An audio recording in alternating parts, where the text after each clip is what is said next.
address for anything, not even Amazon or eBay.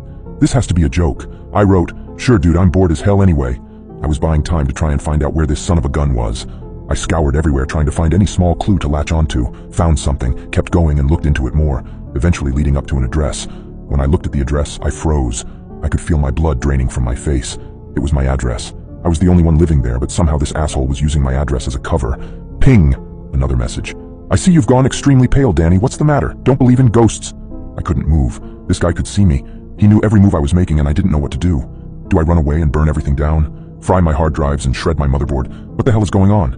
Ring, ring, Danny. Ring, ring. My phone starts to ring, but it isn't James. The caller ID read Mum. I pick up. I hesitate to speak.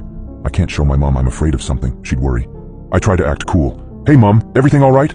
What I heard next made me drop my phone in horror. It made me realize that this was real and this wasn't a joke. A voice, obviously modulated to hide the identity of the caller, but the threat was real and I knew who it was. "Hey Danny, what's the weather like in Japan?" I stood frozen in horror. Panic swept over my body and thoughts flooded my mind. What happened to my mother? Is she okay? What is he doing with her phone? I knew I had to calm down. Something didn't seem right. I picked up the phone and looked at the caller ID. It just said Mum, no number. Flip. How could I be so stupid? He was just masking his caller ID. Must be to throw me off balance. I'll play along. There must be something I'm missing.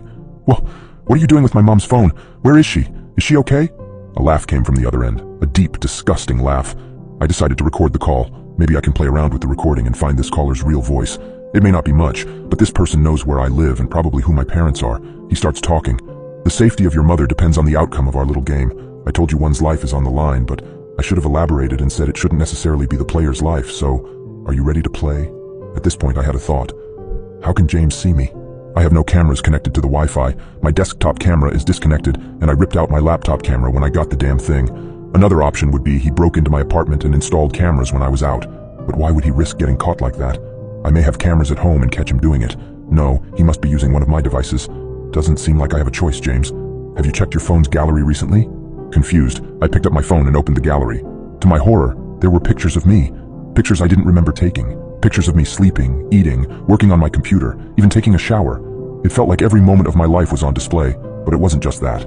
Among the pictures, I stumbled upon one that made my heart race even faster.